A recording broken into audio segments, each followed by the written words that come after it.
justement, t'es victime, je nous connais, dans le Caribbean Market là. Et puis, bon, c'est là que moi tombé. Et quand le building là crasé. Donc, c'est ça qui était plus pénible. Là. Bien sûr, premier, c'est choc là. Parce que quand dalle est tombé, une chute, là, moi, que je ne pas arrivé dans la porte, non? Moi, tombé sous bocal, étagère est tombé, et puis dalle est tombé, c'est ça qui fait que nous survivons d'ailleurs. Parce que si dalle était tombé directement sous tête, nous étions écrasés. Moi, couché sous dos, n'est-ce pas, sous étagère, et puis dalle là, t'es sous tête, moi. Vous comprenez? À très peu de distance comme ça, parce que le vin secousse secondaire, nous sentions tout. Et d'attendre à n'importe quel moment que comme si tout reste bagaille vidé.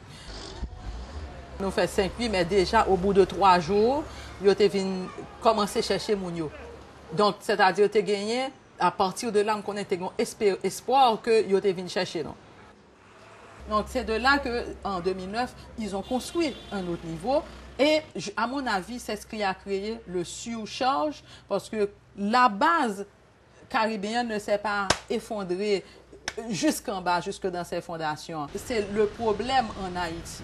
C'est-à-dire, on a besoin d'espace et on ajoute sans tenir compte des normes structurelles. Mais ce qui arrive, la méthode de construction, gagne une anarchie.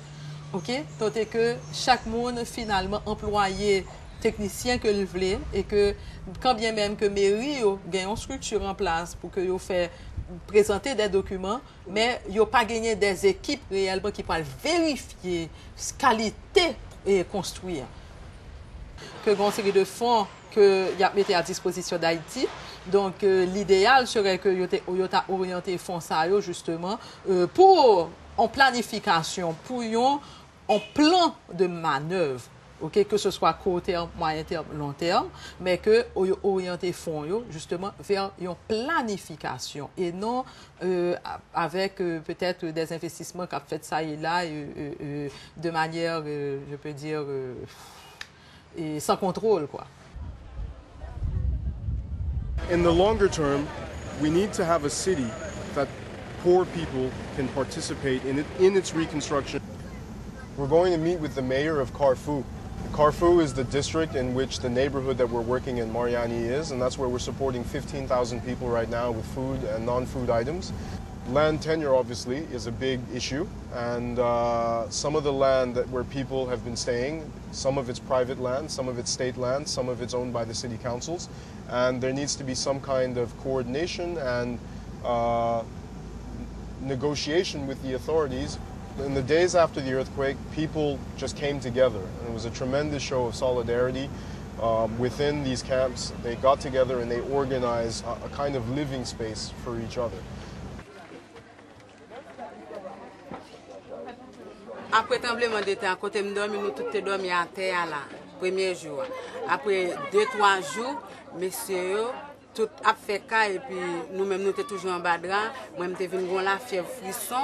Je dis eh bien maman, eh bien Makila, m'a découvert Karoa, n'a venu camper ça pour.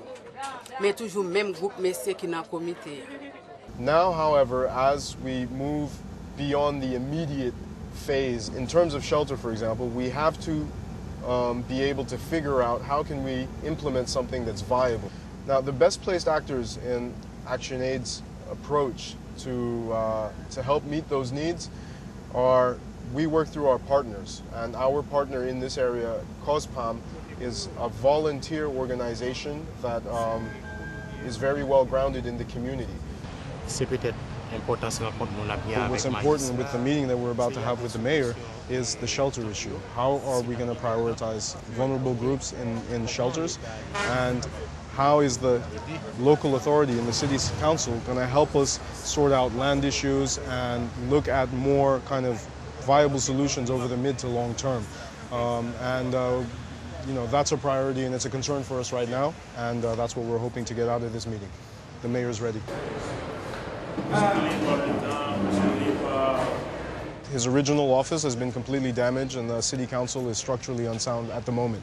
So they've moved him here temporarily, and we were having discussions about coordination, setting up a real partnership to roll out our program with the city council, as well as with other partners in the district, and of course with COSPAM, our community partner and community volunteers. We talked a lot about shelter, and we have secured the full support of the city council for rolling out an identification of land and land tenure issues in the sites where we're working, and their full cooperation on the authorizations that will be necessary eventually for providing tent and shelter, temporary shelter, to the people in those camps. We now have the go-ahead to carry out field assessments that can collect the right information on what the land tenure issues are in this area.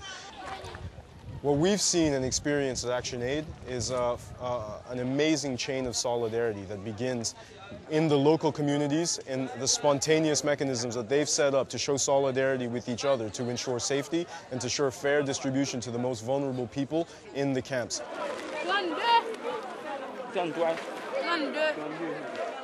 Right out to the worldwide response that has mobilized the resources that have been necessary to allow us to respond. What we would love to see that people are not only able to get back into homes, but in homes that are safe, that are resistant to earthquakes and to storms and hurricanes and different types of risks and different types of catastrophes. But beyond that, it's not just about getting people into homes, it's about rebuilding lives.